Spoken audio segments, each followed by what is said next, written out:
नीट पेपरफुटी प्रकरणी मनीषा हवालदारला 6 दिवसांची सीबीआय कोठडी। नीट पेपरफुटीमध्ये मनीषा हवालदारचा सहभाग, पतीला भेटण्याची विनंती कोर्टानं फेटाळली। नीट पेपरफुटी प्रकरणाची आजची सुनावणी संपली। पुढची सुनावणी 28 मेला होणार। सुप्रीम कोर्टाचे एनटीएच्या कारभारावर सवाल। सुप्रीम कोर्टानं शिक्षण मंत्रालय आणि इतर संबंधित पक्षांना जारी केल्या नोटिसा। नीट पेपरफुटी प्रकरणामध्ये सीबीआयच्या तपासामध्ये एनटीए पॅनलमधील रसायनशास्त्र विषयाच्या एका तज्ज्ञ प्राध्यापिकेची भूमिका संशयाच्या भोवऱ्यात। अटकेत असलेल्या मनीषा हवालदारनं संबंधित तज्ज्ञाच्या सांगण्यावरून विद्यार्थ्यांना प्रश्नपत्रिका दिल्याचं सांगितलं, सूत्रांची माहिती। नीट पेपरफुटी प्रकरणामध्ये सीबीआयच्या तपासात नवं वळण। लातूरमधील 50 रद्दी विक्रेत्यांची सीबीआय चौकशी होण्याची शक्यता। नीटचा पेपर आणि नोट्स रद्दीत विकले असण्याची शक्यता। नीट पेपरफुटी प्रकरणामध्ये अटकेत असलेल्या मोटेगावकरच्या अनेक प्रॉपर्टीज आता तपास यंत्रणांच्या रडारवर। नाशिक गंगापूर रोडवर मोटेगावकरचा आदिशान क्लास। नीट परीक्षेचं सुधारित वेळापत्रक क्लासच्या बाहेर लावलंय। सीबीआयकडून संपत्तीची सुरू आहे चौकशी। लातूर तालुक्यातील गोंदेगाव गावातील विद्यार्थिनीनं नीट परीक्षेच्या तणावातून केली आत्महत्या। नीट परीक्षा रद्द झाल्यावर मानसिक तणावातून विद्यार्थिनीनं आत्महत्या केल्याचा वडिलांचा दावा। या प्रकरणी विद्यार्थिनीच्या वडिलांनी गातेगाव पोलिसात दिला जबाब। उद्योग भवन परिसरातील क्लासेस तत्काळ बंद करण्याबाबत महाव्यवस्थापकांनी दिलेल्या पत्राविरोधात संतप्त व्यावसायिक रस्त्यावर। दोषी असणाऱ्यांना जाहीर फाशी द्या, लातूर पॅटर्न बदनाम करू नका, आंदोलनकर्त्यांची भूमिका। शिवानी वडेट्टीवार हिचं 1 महिना वय कमी पडल्यामुळे निवडणुकीतून माघार। चंद्रपूर, गडचिरोली, वर्धा विधान परिषद निवडणुकीतून घेतली माघार। उमेदवारीसाठी 30 वर्ष वय पूर्ण असल्याची अट। काँग्रेस कोणाला उमेदवारी देणार याकडे लक्ष। नाही, अद्याप काही ठरलेलं नाही। जोपर्यंत आमच्या वरिष्ठ पातळीवर चर्चा होत नाही तोपर्यंत मी या संदर्भात काही निर्णय घेणार नाही।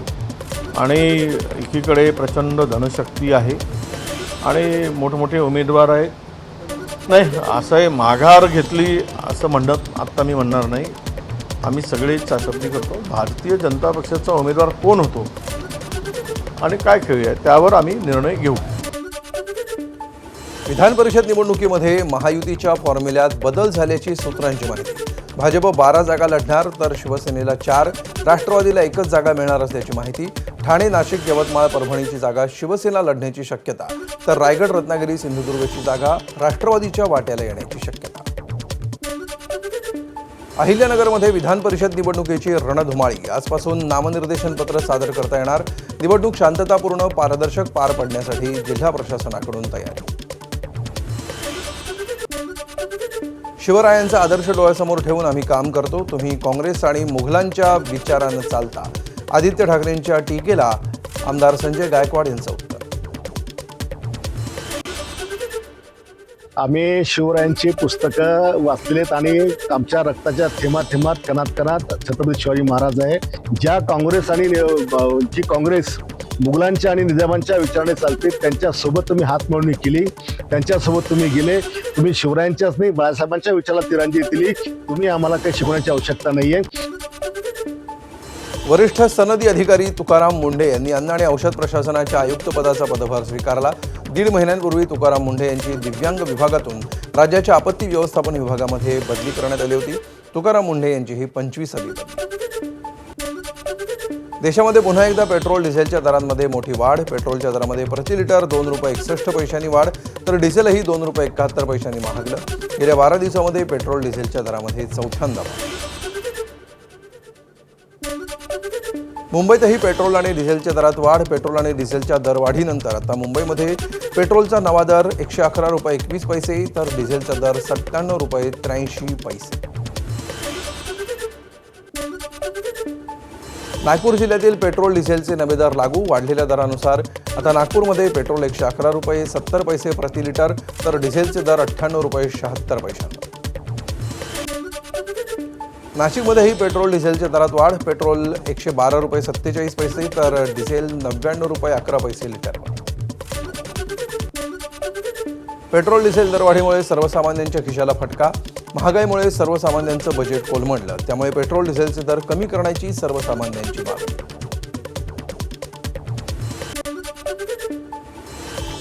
पेट्रोल आणि डिझेलच्या वाढणाऱ्या किमतींच्या निषेधार्थ आम आदमी पक्षाकडून पुण्यामध्ये बैलगाडी आंदोलन. पुण्यातील मुख्य रस्त्यांवरून आपच्या कार्यकर्त्यांकडून बैलगाडीतून प्रवास करून आंदोलन. कार्यकर्ते बैलगाड्या घेऊन पेट्रोल पंपावर. पेट्रोल डिझेलच्या सततच्या दरवाढीविरोधात हिंगोलीमध्ये काँग्रेसच्या वतीनं तीव्र आंदोलन. शहरातील इंदिरा गांधींच्या पुतळ्यासमोर काँग्रेस कार्यकर्त्यांचा ठिय्या. केंद्र आणि राज्य सरकारविरोधात घोषणाबाजी. भंडाऱ्याच्या मोहाडी तहसील कार्यालयावर धडकले युवक काँग्रेसच्या पदाधिकाऱ्यांचं आंदोलन. मेलोडी चॉकलेट वाटून केला सरकारचा निषेध. पेट्रोल डिझेलसह गॅस सिलेंडरच्या झालेल्या दरवाढीविरोधात काँग्रेस आक्रमक, तर नीट प्रकरणातील आरोपींवरही कठोर कारवाई करण्याची मागणी. पेट्रोल डिझेलच्या दरवाढीविरोधात वंचित बहुजन आघाडीचं अकोल्यामध्ये आंदोलन.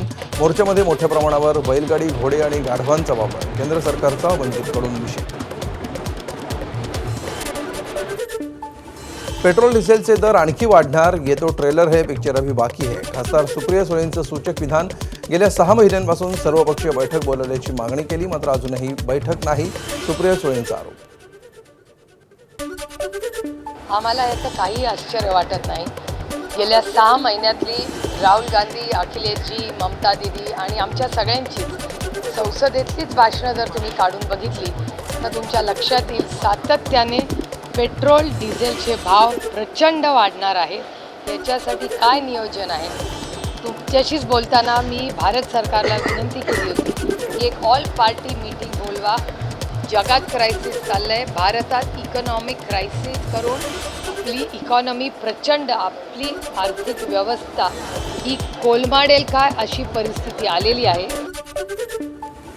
देशात पेट्रोल डिझेल दरवाढ होणार हे आधीच सांगितलं होतं.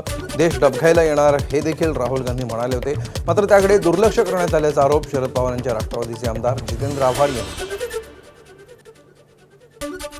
हा देश आर्थिक डबघाईला येणार हे गेले 6 महिने आम्ही सगळे सांगतोय. आता मात्र सर्वसामान्यांनाही झळ लागते. लोक मरतायत, खून पडतायत, लोक मारामाऱ्या करतायत. पेट्रोल पंपावरती दंगे सुरू होतील. अजून 4 दिवस थांबा, मुंबईमध्ये सुद्धा दंगे सुरू होतील पेट्रोल पंपावरती. वाशिम जिल्ह्यामध्ये सलग 11व्या दिवशी इंधन तुटवडा कायम आहे. त्यामध्ये चौथ्यांदा इंधन दरवाढ झाल्यामुळे सामान्य नागरिकांना याचा मोठा फटका बसतोय.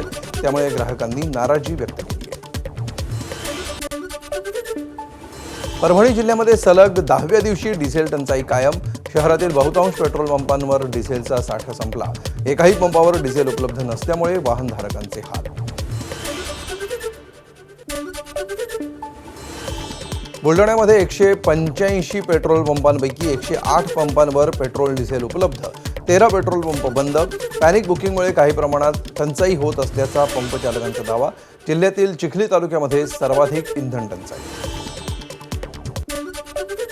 हिंगोली जिल्ह्यातील डिझेल टंचाई कायम. हिंगोलीच्या बोल्डा येथील पेट्रोल पंपावर लांबच लांब रांगा. शेतीच्या कामानिमित्त लागणारं डिझेल खरेदी करण्यासाठी ट्रॅक्टरच्या रांगा.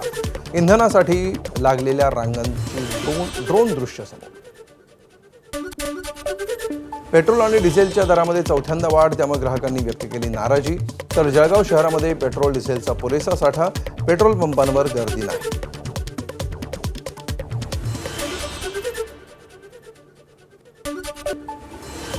कर्नाटकहून वर्ध्याच्या देवळीतील कंपनीमध्ये कोळसा घेऊन आलेल्या ट्रक चालकाचा संशयास्पद मृत्यू. उष्माघातामुळे मृत्यू झाल्याचा संशय.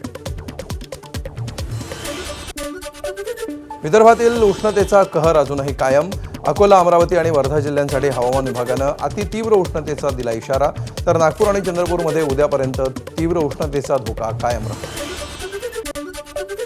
विदर्भात आजपासून नवतपाला सुरुवात होणार. नवतपा म्हणजे उन्हाळ्यातील सर्वाधिक उष्ण 9 दिवस. नवतपा 25 मे पासून 2 जुलैपर्यंत असणार. या 9 दिवसामध्ये उष्णतेची लाट, प्रखर सूर्यकिरणं आणि तापमानामध्ये मोठी वाढ होते. धाराशिवमध्ये भीषण पाणी टंचाई. 16 गावांना पाणी टंचाईच्या झळा. सध्या टँकरच्या माध्यमातून नागरिकांना पाणी पुरवठा सुरू. गडचिरोली जिल्ह्यामध्ये आजवरची रेकॉर्ड ब्रेक तापमानाची नोंद. सलग 5 दिवस उन्हाचा पारा 45 अंशांच्या पार. गडचिरोलीतील तब्बल 46.4 अंश तापमानाचे. भंडाऱ्याच्या मोहाडीमध्ये पाण्यासाठी रात्र जागून काढण्याची वेळ. या भीषण संकटामध्ये मोहाडीवासियांनी भूषण गव्हाणे हा जलदूत बनून धावून आला. भूषण गव्हाणे स्वखर्चानं दररोज 10 ते 15 पाण्याचे टँकर मोफत देतात. टँकर येण्यास उशीर झाल्यामुळे ग्रामस्थ रात्र काढतात जागून. वर्धा जिल्ह्यासाठी उष्णतेचा रेड अलर्ट, त्यामुळे शहरातील रस्ते ओस पडले. उन्हापासून बचावासाठी लोक शोधतायत गारवा. लोकांना पावसाची प्रतीक्षा. नदीवर पोहोचण्यासाठी आणि स्विमिंग पूलवर नागरिक गर्दी करतात. यवतमाळच्या महागाव तालुक्यातील सवना शिवारामध्ये माकड पाण्याच्या शोधात पडलं कोरड्या विहिरीत. 30 फूट खोल कोरड्या विहिरीत पडल्यामुळे माकड जखमी. वनविभाग आणि प्राणीमित्रांच्या मदतीनं माकडाला काढण्यात आलं. ठाणे प्रादेशिक परिवहन विभागाकडून रिक्षा चालक आणि मालकांविरोधात विशेष तपासणी मोहीम. रिक्षा चालकांना मराठी भाषा येते का, तसंच त्यांच्या परवान्यांची आणि कागदपत्रांची पडताळणी करण्यासाठी अधिकारी रस्त्यावर. उद्या रात्रीपासून जमावबंदी आदेश लागू होणार. जमावबंदी काळामध्ये आंदोलन, मोर्चे आणि सभांना बंदी. पेट्रोल डिझेलच्या दरवाढीमुळे पुणे शहरामध्ये मोठ्या प्रमाणावर राजकीय संघटना आणि सामाजिक संघटनांकडे आंदोलन करण्यात येत असल्यामुळे जमावबंदी लागू केली का, असा पुणेकरांचा संतप्त सवाल. अहिल्यानगरमध्ये पोलीस मुख्यालयात मॉक ड्रिलचं प्रशिक्षण सुरू असताना हँड ग्रेनेड फुटल्यामुळे 4 प्रशिक्षणार्थी कर्मचारी जखमी. 2 जणांची बोटं गेली तर 2 कर्मचारी किरकोळ जखमी. नाशिकच्या सटाणा तालुक्यातील राहुडमध्ये शेतकऱ्याची आत्महत्या. कांद्याला मिळालेला कवडीमोल भाव आणि वाढत्या कर्जामुळे शेतकऱ्यानं जीवन संपवलं. गुलाब निकम यांनी गळफास घेऊन संपवलं जीवन. सोलापूरमध्ये कृषी उत्पन्न बाजार समितीमधील कांद्याचा लिलाव सुरू. सोलापूरच्या बाजारामध्ये 150 ट्रक कांद्याची आवक. करमाळ्याहून सोलापूरला कांदा आणण्यासाठी प्रतिपोत 40 ऐवजी 60 रुपये द्यावे. कांदा उत्पादक शेतकऱ्यांसाठी रोहित पवार उद्या नाशिकमध्ये काढणार मोर्चा. कांदा उत्पादकांचा आवाज दिल्लीपर्यंत पोहोचवण्यासाठी उद्या सकाळी 9 वाजता काढणार चांदवड चौफुली इथं मोर्चा. कांदा उत्पादक शेतकऱ्यांनी सहभागी होण्याचं आवाहन. शेतकऱ्यांना 2 रुपये प्रति किलोनं विकाव्या लागणाऱ्या कांद्याला किरकोळ बाजारामध्ये मात्र 30 रुपयांचा भाव. शेतकऱ्यांना नाईलाजानं कमी भावामध्ये कांदा विकावा लागतोय, तर ग्राहकांवर जास्त भावामध्ये खरेदी करण्याची. कांद्याला भाव मिळत नसल्यामुळे नाशिकमधले शेतकरी मेटाकुटीला.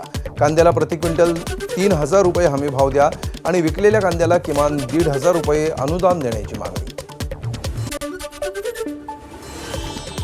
लासलगावमधील व्यापाऱ्यांनी दैनंदिन लिलाव प्रक्रियेमध्ये सहभागी न होण्याचा निर्णय घेतला मागे. त्यामुळे बाजार समितीतील कांदा आणि शेतमालाचे लिलाव सुरळीत सुरू राहणार. शेतकऱ्यांना मिळाला दिलासा. व्यापारी असोसिएशनचं बाजार समितीला पत्र. कांद्याच्या दरामध्ये घसरण सुरू असल्यामुळे कांदा उत्पादक शेतकरी अडचणीत. एकीकडे भाव कोसळले तर दुसरीकडे इंधन दरवाढ, तर उन्हामुळे कांदा खराब होत असल्यामुळे चहूबाजूंनी शेतकरी संकटात. सांगलीतील आटपाडीमध्ये काल झालेल्या वादळी पावसानं डाळिंब बागांचं नुकसान. डाळिंब बागांची आच्छादनं उडून गेली. डाळिंबांची झाडंही मोडली. त्यामुळे शेतकऱ्यांचं लाखो रुपयांचं नुकसान. नाशिक रोड मध्यवर्ती कारागृहातील अधिकाऱ्यांचा आरोपीसोबत झालेल्या कथित दारू पार्टीचा व्हिडिओ व्हायरल. कारागृहाच्या अधिकाऱ्यांना आरोपीसोबत पार्टी करणं भोवलं. 3 अधिकाऱ्यांना कारणे दाखवा नोटीस. 7 दिवसामध्ये खुलासा करण्याच्या सूचना. पुणे विमानतळावर परदेशातून येणाऱ्या प्रवाशांची इबोला चाचणी होणार. आत्तापर्यंत विमानतळावर केलेल्या तपासणीमध्ये इबोलाचा रुग्ण आढळला नसल्याची माहिती. दुबई आणि बँकॉकमधून येणाऱ्या प्रवाशांची तपासणी होणार. जागतिक आरोग्य संघटनेनं इबोला साथीला आंतरराष्ट्रीय आणीबाणी केली घोषित. सोन्याच्या दरात पुन्हा वाढ. सोनं 500 रुपयांनी महागलं. सोनं प्रतितोळा 1,56,500 रुपयांवर, तर चांदी प्रति किलो 2,70,000.